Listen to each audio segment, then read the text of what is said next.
You guys may not understand what I'm going through most of the time. You see, many times there are things I'm going through underground that I will not come here to tell you guys. Many times my IP has been attacked. My IP has been attacked. My internet has been attacked because of the gospel of truth. I have a very fast internet. I have the fastest internet. My internet is running 10 megabyte per second. 10 megabyte per second. So I keep wondering why. Without if I'm not on live broadcast, I can use my internet to do anything. I have the fastest Wi-Fi in the house. So if I'm not on live broadcast, I can use my internet to do anything that I want to do. But to my greatest surprise, my internet has been attacked so many times. My IP has been attacked so many times. I believe, I know, in Africa here, we say we have freedom of speech, but there's no freedom of speech. When you are saying the truth, definitely you'll be attacked in one or two ways. And I'm not going to stop anytime soon. I will keep preaching out the gospel of truth because that is what I'm standing for. Do you know what triggered me to be preaching this gospel of truth? It is since last year when I lost my elder brother in accident because of bad road. That is what got that's what got me angry. And I choose to use my platform to speak up and to sensitize our people the importance of holding leaders accountable. So this has been what I've been going through all this while. Most of the time, my internet will be attacked, my IP will be attacked. If I'm not on live broadcast, sincerely speaking, I can do anything with my Wi-Fi. I can do anything with my internet. I can upload and download and do anything. So once I'm on live broadcast, my internet will start playing ping pong paddle, ping pong game. But that's okay. We will carry on the gospel of truth and we will not relent anytime soon. That is one thing I know. We'll keep preaching the gospel of truth. Africa must be good in our time. Africa must be great again. We're not mixing word. We're not romancing anybody's ego. We will preach it the way it's supposed to be. Okay? So do not be scared. It is well. It is well. I had over 300 people that were alive. And suddenly, boom, the internet started playing. And I had to know what I did. I had to reuse my SIM card, direct SIM card, and subscribe for internet so I can be able to make use of it now. Cosmetic Keeper, CK. Thank you very much for saying it lies. Thank you very much. You are not here and you are not here with me. So how will you know what I'm saying? How will you know what I'm saying? Like I said, let's be respectful here. I do not block people and I do not suspend people on my channel. But we will learn how to respect each other. Respect people's opinion. Don't come to my channel to call me lies. I don't lie. Okay? If you are agent of Lucifer or agent of the West that is here to come and attack people on my channel, we will get to. Don't worry, I will take a screenshot of this. I will get you. I'll get your name anyway. No need. I'll get your name. I'll get your channel. Is either we will terminate this your channel so that you will learn. Okay. Is either we may terminate this your channel so that you will learn from here. Okay. Okay. So this has been what I've been going through all this while. My internet will be attacked, and I've been going through this many times. But it's okay. That's cool. I'm not doing this for money, and I'm not doing it for clout. I'm doing it because it's a passion. We must preach on the gospel of truth without fear or favor. We must preach on the gospel of truth. We must preach it, and it will get to them. Definitely. I'm not going to waste time much here today. I'm going to be ending in the next 30 minutes. I will end the live broadcast because I'm already pissed off already. But it's okay. So I was saying something before the internet started playing. I was saying something. So on that live broadcast in the morning, I told the guy, I told Nigerians on my live broadcast, I told them, if you're a Nigerian youth and you're living in Nigeria, you're living in Nigeria, you don't have any reasonable job that you are doing, you do not have any reasonable business that you are doing, let your plan B be to leave Nigeria. And I'm not mixing word to say it. No, unapologetically. I'm saying it from the depth of my heart. Your plan B must be to leave Nigeria. Thank you very much, Ricky B. Ricky B, it's been a while. What happened all this while? I've not seen you on the live broadcast. Ricky B. Hope everything is okay. How about welcome back? How about Perry? Thank you. How about Perry Senior? Thank you very much for joining us again. Thank you very much. God bless you. I see you, real one. Thank you. Thank you. Thank you. I see you, brother. Thank you. Thank you. Thank you. Thank you. So, like I said, so I told the guy, if you are a Nigerian youth and you are living in Nigeria and you don't have any reasonable job that you're doing in Nigeria, try to leave that country. That country will damage the way you reason. Not just only damaging the way you reason, that country will render you useless because there's nothing good that will come out from Nigerian government to the youth. All they want to do is to use you to do election, use you to snag ballot boxes, you know, use you for voting and all that. After that, they will just go to Abuja and relax in Abuja for next 3 years again. Now, before the next 4 years, they will come back again to the constituency and start lying to you. So there is nothing good. I know Nigeria is a land of opportunity, but if you stay there and you don't find the opportunity, my brother, make movement. Okay? Please, if you're a Nigerian here, please say yes. Yes, it's Ibrahim Traore.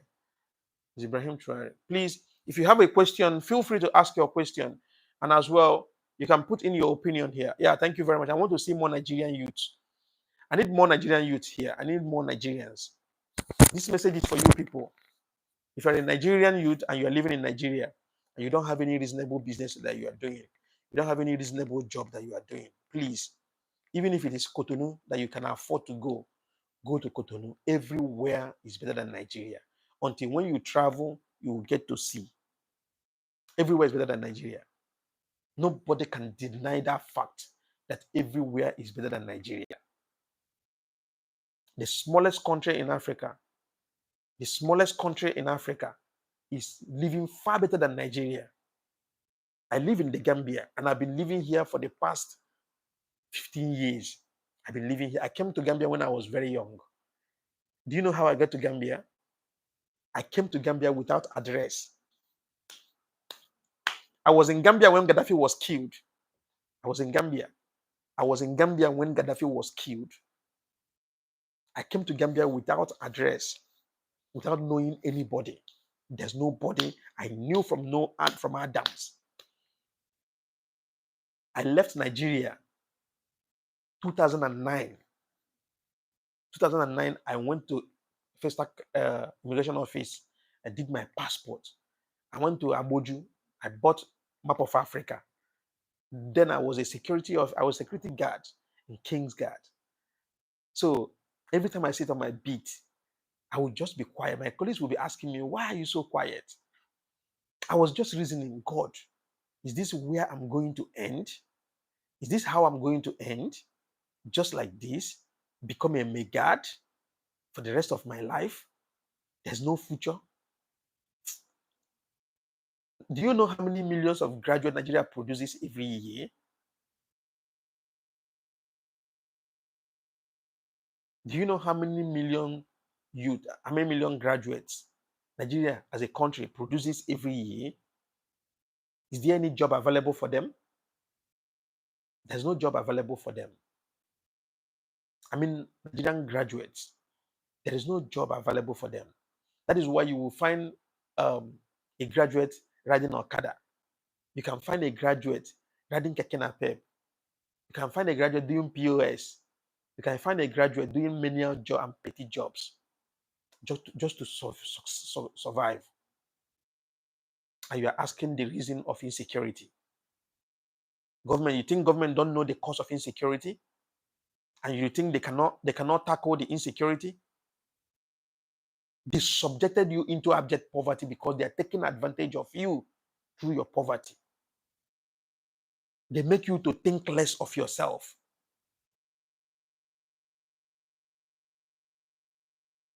When a politician is coming to your location, to your constituency, your kinsmen will go and organize carnival or put canopy, call band, call music people to come and sing praises to a politician that have embezzled the destiny of your unborn children. This is the truth we preach here. And they keep attacking my IP. But it's okay. We'll keep on preaching the truth without fear or favor.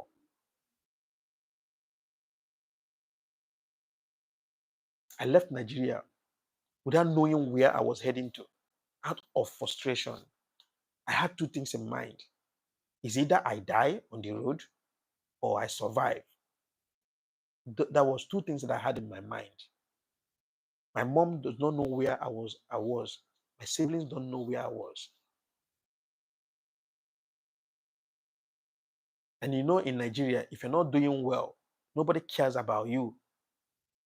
That is average Nigerian's mentality. If you're not doing well, if you're not making money, if you're not, if you're not doing well, you are nobody. Even your life does not matter. If you die, they will say that idiot is dead. Die and go and throw him inside inside the ground. If you don't have money,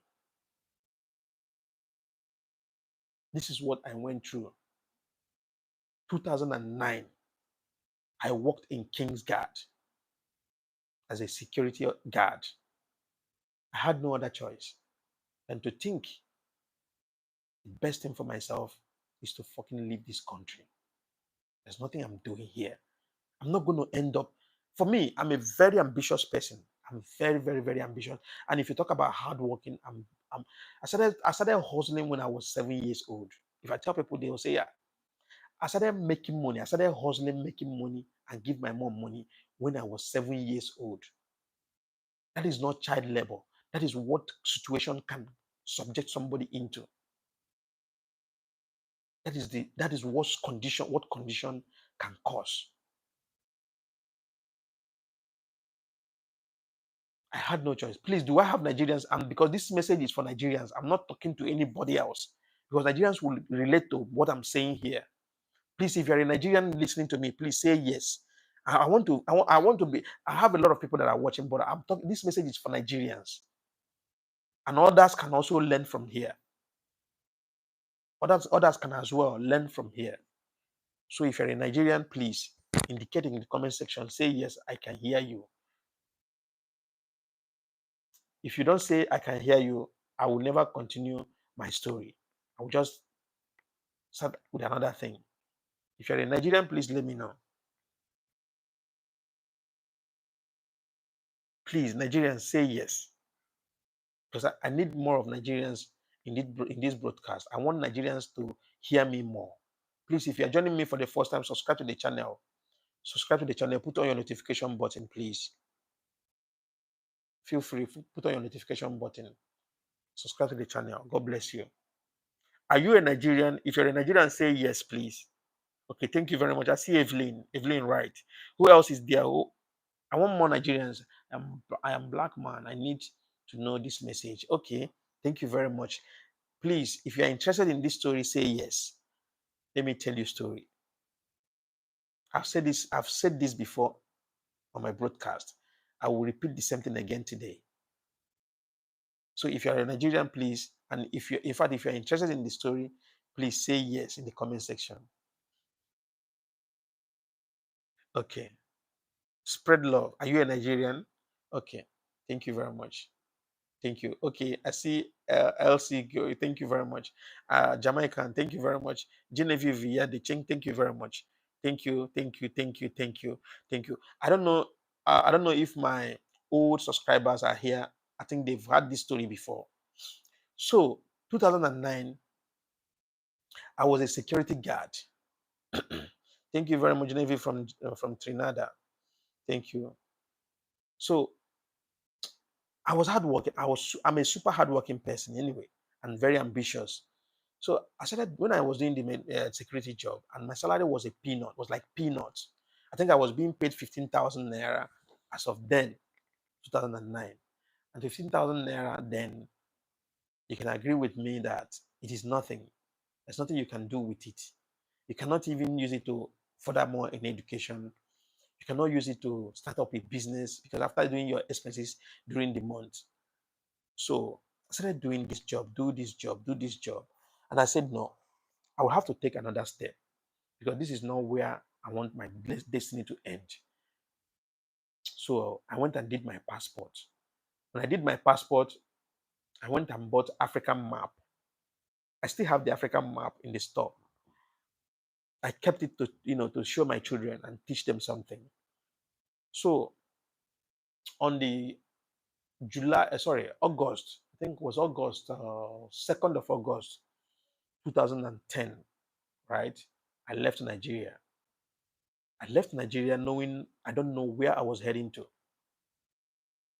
I left Seme border. I entered Cotonou, Benin Republic. I had no idea where I was heading to. I had no idea. My mind was just telling me, go, go, go. I had two things in mind. I've not spoken to my mom for a long time. I think it was over 2 months or 3 months. Like I said, in Nigeria, if you don't have money, you are nobody. If you have money, you're a very good child. But if you don't have money, you're not doing well, you're nobody. So nobody cared about me. Nobody called to know how I'm doing. Nobody even looked after me. My brother was living in Lagos. He's still living in Lagos anyway. And he don't care as well. So I had no other choice than to sit down and said, no, it is time for me to take a bold step. And I took this bold step in August 2nd, 2010. I left Nigeria. I got to Cotonou. When I got to Cotonou, I entered bus that is heading to Mali. So when I entered bus, what I was having with me was $450 with 50,000 CFA as of then. That was all the money that I saved. So my plan was, if I use the 50,000 CFA and pay transport to get to where I'm going to, which I don't know where I was heading to. It was inside the car. I started hearing some people saying Senegal, Gambia, Senegal, Gambia. I said, okay, they say Gambia speaks English. Okay, let me join them. Let me go to Gambia because Gambia speaks English. So I joined the bus to Mali. We got to Mali. When we got to Mali, Bamako, that's the capital of Mali. I spent the night there, check around, see if this country will suit me. I check around. It's a French country. I can't be able to adapt there because I don't speak French. And the Mali is not conducive. It's not conducive for me because the kind of lifestyle I saw there is not the kind of lifestyle that I want. The Nigerians are living there. Most of them are doing scamming jobs. Some of them, the women are doing prostitution jobs. So it was not just my thing. So I had to take a decision of, okay, taking another car to Senegal. Mind you, this was over 2 weeks journey. I was on the road for 2 weeks. So when I get to Senegal, Kaolack, I dropped in Kaolack. So there at Kaolack, I took another bus because some people told me Gambia speaks English. It's a very good country. It's a very calm country. It's an island in the middle of Senegal. I got interested because when I heard they speak English, that was what made me to pick more interest. So I took a bus to Amdalai border. That's a border between Senegal and Gambia. So when I got to the border, I took a stamp from Senegal border, Gambia in. I get to Gambia in, I took another stamp. Took him do all the necessary immigration stuffs. I took another bus to the ferry because you have to use ferry to cross to enter Banjul.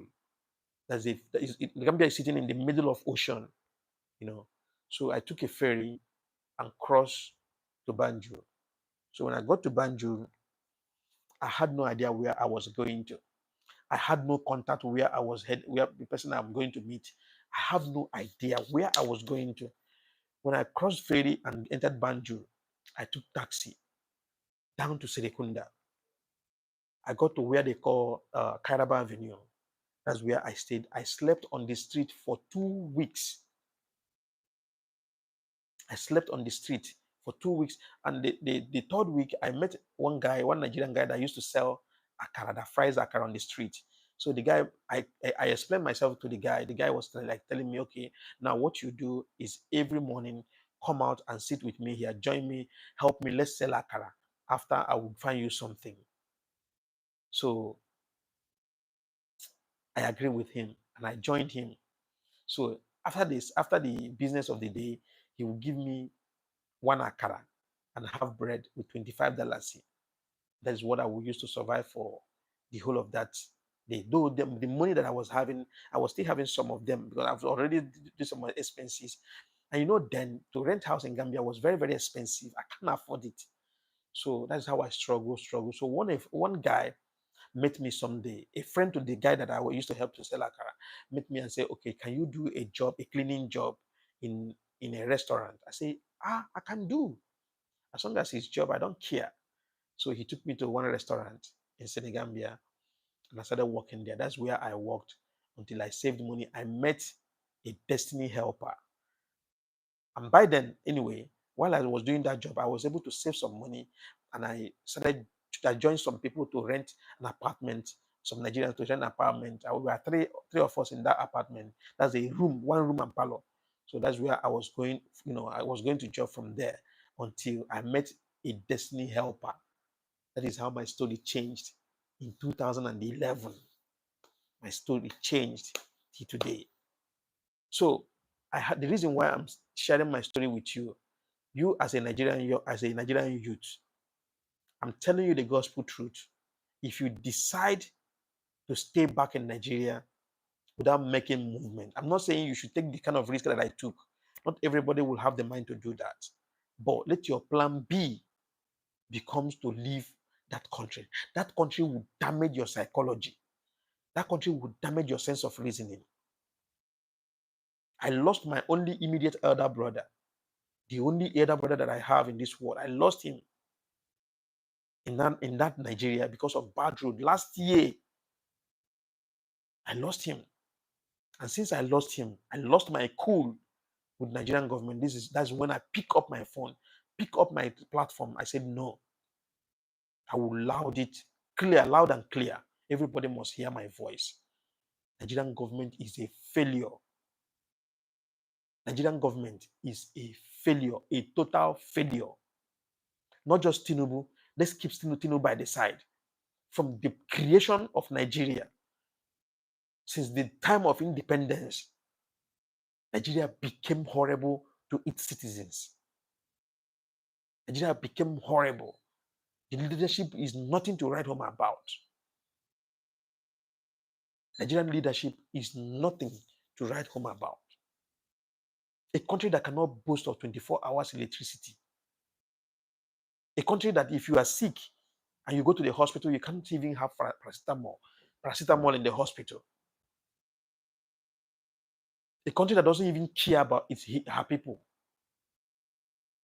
How many people have been killed every day in Nigeria and nothing is being done? No statement, no action has been taken. As of 13th of June 2025, this 13th of this June that we are in, 13th of this month, 200 people were massacred in numbers in Nigeria, in Benue State. 200 people.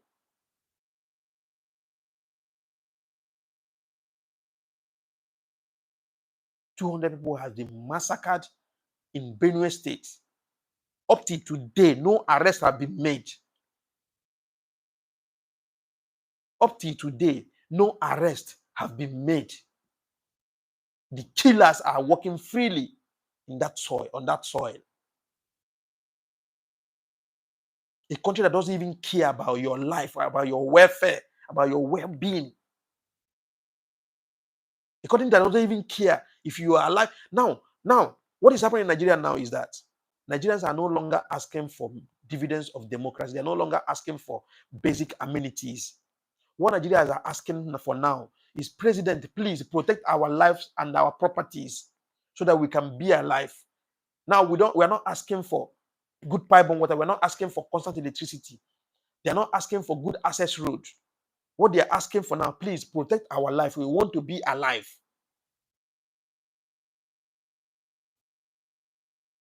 Government that cannot protect their life, the life of their citizens. You cannot. So what is the government for? You cannot give them constant electricity. Our school, look at, I saw VDM, is it today or yesterday, was protesting this morning. He was protesting with small with primary school children. They were protesting of not paying teachers the minimum 70,000 minimum wage that was already mapped out. It was already approved. 70,000 naira. 70,000 naira. How on earth will a family man earn 70,000 naira every month? What can 70,000 naira do for you? 70,000 naira, is it for transport to go to work? Or is it for food? Or is it for children's school fees? What can you do with 70,000 naira? And it is difficult for you to pull out that money and pay them.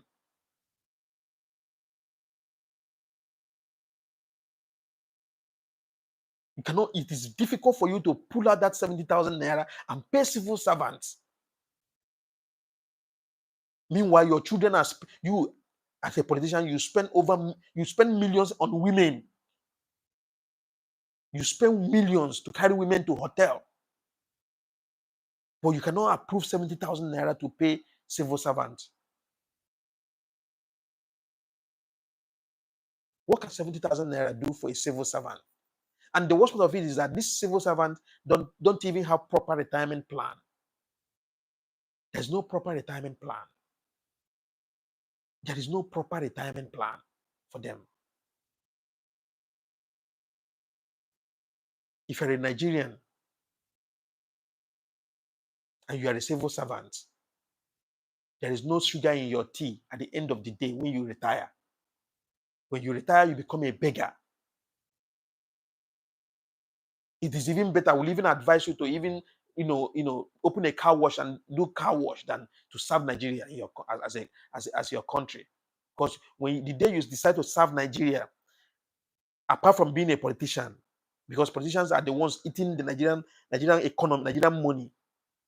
Apart from being a politician, the day you decide to serve Nigeria as a civil servant, you have already signed your perpetual poverty. If you're a soldier, if you're a military man in Nigeria, the day you decide to serve Nigeria as a military man, you've already signed your perpetual poverty. You become poor forever. If you're not careful, it will even affect your children.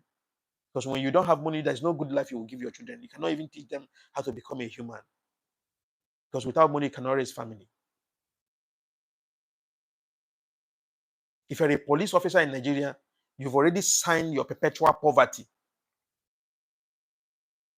Because salary is next to nothing. Salary is next to nothing. That is why there is corruption. High level of corruption in Nigeria. Why would there not be corruption?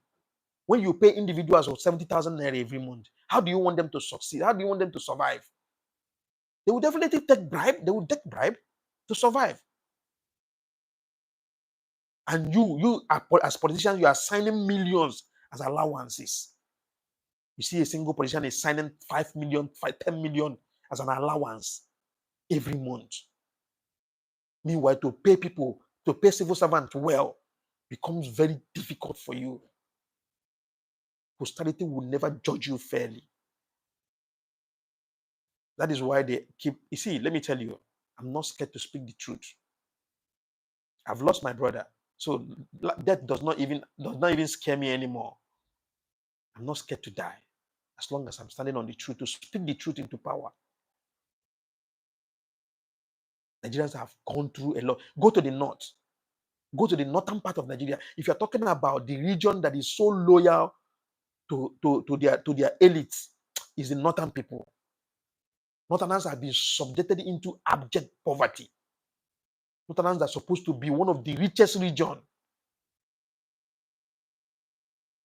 What they do is that when allocation comes, they will gather the allocation and put inside their pocket, and then if 10 million come as an allocation in a constituency, they will eat 9.5 million and then use 500,000 and buy rice buy beans and the small ingredients and share indomie and share to sit into the constituency. And some gullible people will be saying, "Hey, he have done well for us. He used to come and share us food." The person that is sharing you food is embezzling the destiny of your unborn children away. The person that is sharing food to you is embezzling the destiny of your unborn children away.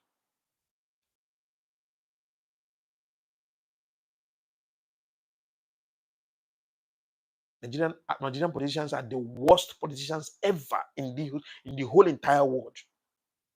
They don't mean well for you and I. Insecurity everywhere. A few days ago, I was on live broadcast here, and I was encouraging our brothers in diaspora. Please, if you're a Nigerian or if you're an African in diaspora, please make it as a duty to bring your children back home. Every December, try to bring them back home so that they can be conversant with the culture. We are lost generation. Africans are lost generation. We scattered everywhere in the world. Everywhere. Most especially Nigerians. We scatter everywhere. I was telling them, please try as much as possible you can do. Bring your children. Let your children be coming back home at least every Christmas. They can be able to know your culture. Be adapt with your culture. Mingle with your people.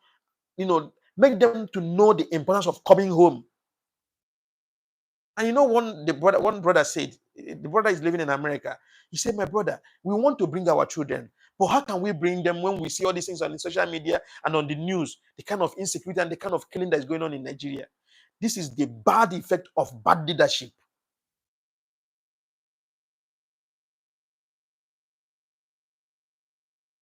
This is the negative effect of bad leadership.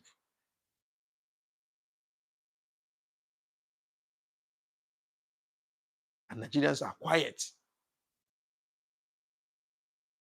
I told somebody the other day, I told him, Nigeria is sitting on a time bomb, the same way Africa is sitting on a time bomb.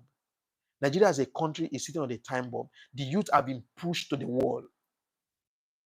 What happened during the NSAS? What happened during the NSAS will be like a child's play compared to what is coming very, very soon. Coupled with the exposure that Ibrahim Traore has made to all Africans to know. This young man made us to know that Africa have the resources that we need to make every single African live comfortable in this continent. With the kind of project this guy is executing, with the kind of dividends of democracy this guy is putting across the board, making sure that every single Burkinabe will enjoy the dividends of democracy, is a wake-up call to every African youth. If this 37-year-old man can decide to hold the bull by the horn, he can decide to take the risk, to risk his life. Do you know how many assassination attempts Ibrahim Traore has survived? Over 17 assassination attempts. The same thing they did to Thomas Sankara is what they wanted to do to him. And they saw that one who cannot work. Now they go through the route of labeling him a dictator in the Congress, American Congress. And they failed. They wanted to do to him what they did to Gaddafi. Because that was the same pattern they came on Gaddafi. Started going to the media, painting Gaddafi as a terror, as a tyrant. They bought all. You see, let me tell you, when the West remember you, pray the Western government, government don't remember your country. When they remember your country, they will go extra mile. They will pay all the media houses in the world to put you as a dictator, as a tyrant. That is exactly what they did to Gaddafi. They painted Gaddafi as a tyrant, make Gaddafi look demonic. Make every African see that Gaddafi as a demon. For you to see how hypocritical we are in Africa. There's no country in Africa that would deny the fact that Gaddafi, they benefited something from Gaddafi. They can never deny. Be it South Africa, be it Seychelles, be it Ethiopia, be it Cameroon, be it Nigeria, be it Gambia, Senegal, Burkina Faso, Equatorial Guinea, everywhere in Africa. When they are going for African Union conference, Gaddafi will use his private jet and pack dollar. Libya has money. Libya had money during the time of Gaddafi. They were the one in charge of their resources. They controlled their resources. They sacked all these all these Western colonial masters. They took charge of their resources. They developed their resources, utilized the money. That was what made Libya one of the richest country then in Africa. That's how they went around, paint Gaddafi as a dictator. They went every single place and paint Gaddafi as a dictator, and everybody started seeing Gaddafi, even including me. I was seeing Gaddafi as a dictator. It was later when I read history, I get to understand the reason why they label him a dictator. Will you agree with me that the person that they are calling a dictator created a river in the desert, in Sahara Desert? Muammar Gaddafi created a river in Sahara Desert. Somebody they called a dictator. Do you know what it is to convert, to build to create a river in Sahara? The same person they are calling a tyrant. He created a farm, rice farm inside desert. He converted a farm inside desert, a rice farm. Will you agree with me that during the time of Gaddafi, Libya rice, you can easily eat it without sauce, was one of the best rice ever. Libya had poultry. What is food in Libya during the time of Gaddafi? Libya, you can never see any Libyan anywhere in the world looking for greener pasture, because it was sufficient enough for them. They had everything that they needed. Gaddafi provided everything that Libya needed. He made them feel comfortable. He made them feel comfortable. And when the West saw that Gaddafi is waking up, calling other Africans to let's have one borderless Africa, because they knows very well if that ever happened, that is the end of the West. Or their gara, that is the end. Their economy will crumble to ground. If Africa decide to unite today and have one borderless Africa and have one currency and manage our resources by ourselves and have one military capacity, there is no continent on this earth that can fight Africa. Africa is the richest continent on earth. Nigeria alone, do you know how many barrels of oil Nigeria produces every month as a country? Do you know? That is to tell you that there is no reason why any Nigerian child should go to bed hungry. There is no reason why any Nigerian civil servant should be hungry in any form. Nigeria is producing millions of graduates every year. There is no job. You see them carrying files up and down. No job. And they will tell you, go and create job for yourself. Go and create job for yourself. That is the new slang now, because they know that they failed. They failed woefully. Give me Nigeria as I become Nigerian president today. Do you know the first thing I would do? The first thing I would do is to go to Sahara and I will go to the north and build massive prison. Pack all of them, everywhere they are. Pack all of them. If I become president, I will close all the border. No exit route for them. Pack all of them in one prison, maximum prison, and then take my time and arrange Nigeria. Nigeria needs revolution. Nigeria needs revolution. Look at why is our sovereignty today? We allow British government to take charge of our resources. Control. We are still under that colonialism. If anybody tell you that there's independence, is a big lie. Britain is in charge of Nigeria till tomorrow, unless if there is a revolution today. British government is still in charge. They are the one making the laws for you in Nigeria. The day we unite as a continent, as a one continent, and love ourselves, embrace ourselves, set aside sentiment, build one military capacity, use one currency in Africa, and we raise our flag, one anthem, one national anthem in Africa. That is the end of the West. Africa will become the dream of the West.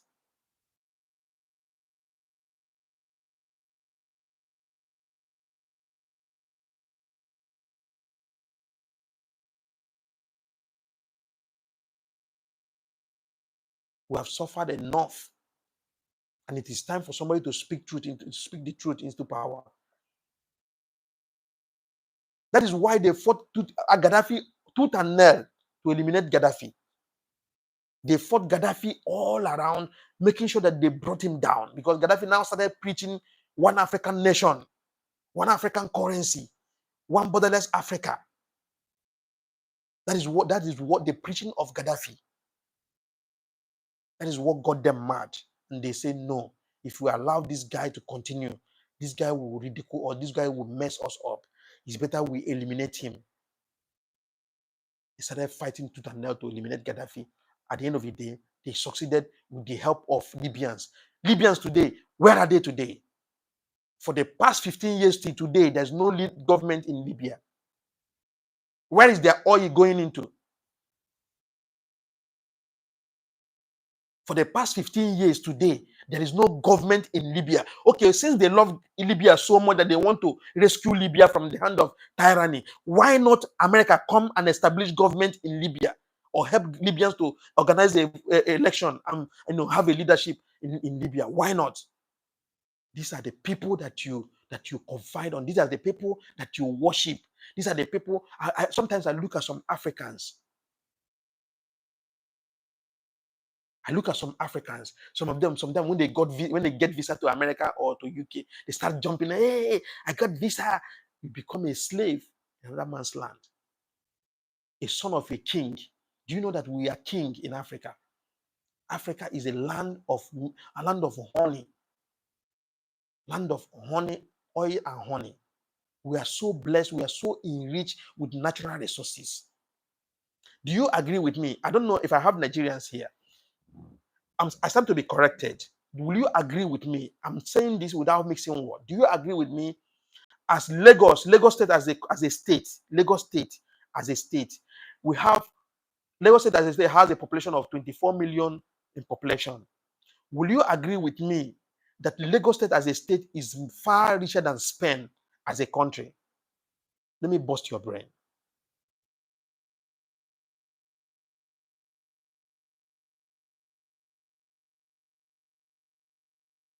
Will you agree with me that Lagos State is far richer than Spain as a country? But Lagos State, if you come to Lagos today, Lagos is a very dirty place. There's no good road. There's no good pipe-borne water. If you buy land in Lagos today, the first thing you do is to sink borehole. But do you know that in Gambia, where I live, the Gambia is not even up to 2.5 million in population. But do you know that if you buy land in Gambia and want to build house in Gambia, you will not need to sink borehole. What you do is you take the document of your land, go to the NAWEC, submit it, tell them that you need NAWEC meter for water. They will give you meter after 1 week, and then they will come and connect the water for you in your proposed site. You don't need to sink borehole. You don't need to sink borehole in the Gambia before you. If you have borehole, you just choose to. You just want to. It's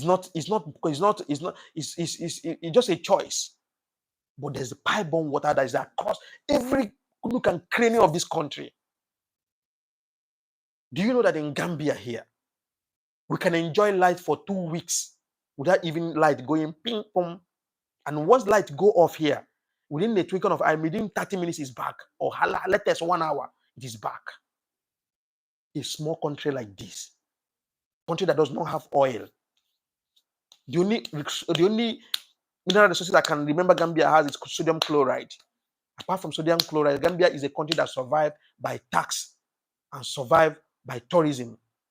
Nothing else, nothing more, nothing less. But there is constant electricity. Do you know this positive side effect of electricity in a country? Do you know? When there is light, investors will want to come because there is light. Electricity is very, very important. Good access road is very, very important. These are very key infrastructure that Nigeria need to boost the economy. Nothing more, nothing less. Create job opportunity. When there is light in Nigeria, you will see investors will come and establish factories, and as youth will be able to have job. But there's no light. Even the companies that we have already, that they are leaving already. They are leaving Nigeria to Ghana, to neighboring countries. And you think it is normal? You think it's normal? Ordinary constant electricity Nigeria cannot afford. But they are telling you that they mapped out 15 or 16 trillion naira to build Calabar Coastal Road. Please, Nigerians that are watching me here, is that road necessary? Please, I need answer from Nigerians. I don't know if I have Nigerians on this broadcast. Is that road necessary? That Calabar Coastal Road that they are spending over 16 trillion naira to build. Is it necessary? Do we need it? When they cannot even fix that about the express road that we have already. They cannot maintain it, they cannot fix it.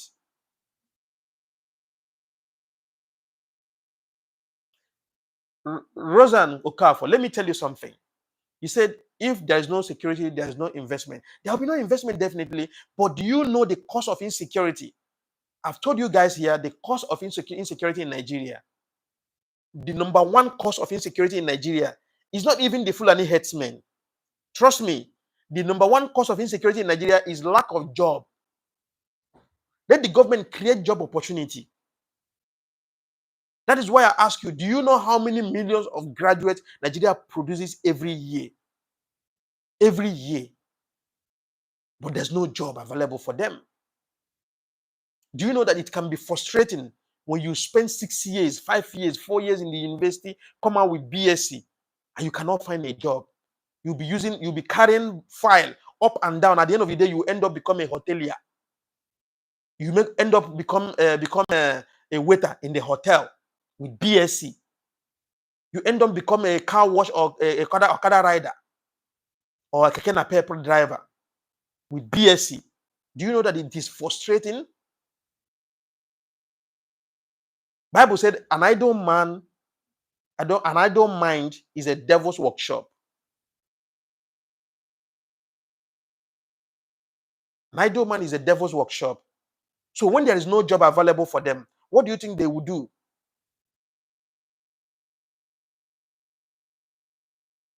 When there is no job available for the youth, what do you think that the youth will do? Anything available? They will do anything that they see that is available, be it legal or illegal. Be it legal or illegal. They will do anything available. These are part of some of the cause. In fact, number one cause of insecurity. When you give them job, their mind will be occupied. But when there's no job, they can do anything that their hand lay on.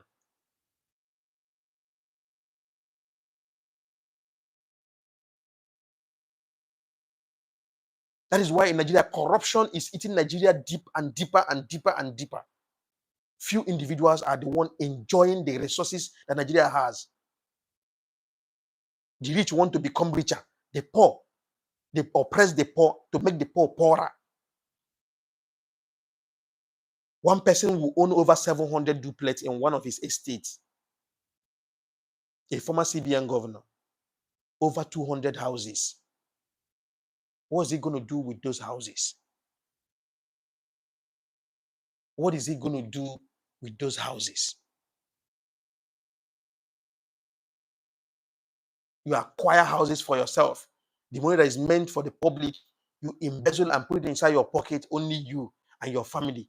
Send your children to America, send some of them to UK and Australia and Europe to go and have a very sweet life, live luxury life. Most of them are not even working there. You pay them salary from the money that you are embezzling from here. And then you subject the people of your constituency into abject poverty. When allocation comes for you to fix roads in your constituency, you keep the money to yourself. And the innocent people will be dying because of bad road. When allocation comes for you to fix public schools, you keep the money to yourself. Because you don't care, your children are not there. few individuals embezzling the hell out of Nigeria. How long are we going to be enduring this? How long are we going to be enduring this? I've said it time without number. Spread love. I've made video. Go to my channel, watch my channel from the beginning to the end. I've made this video time without number. I've told people, listen, let me tell you, to have too many children is not an investment. This is also part of the problem.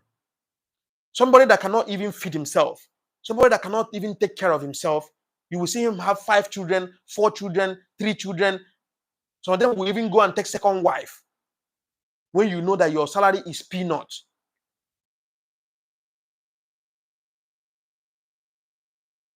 I've said it here, time without number. These are the cause of poverty in Africa, having too many kids. When you know very well that you cannot even take care of yourself, you cannot even feed yourself very well.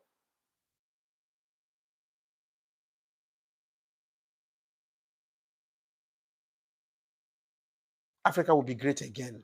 Trust me.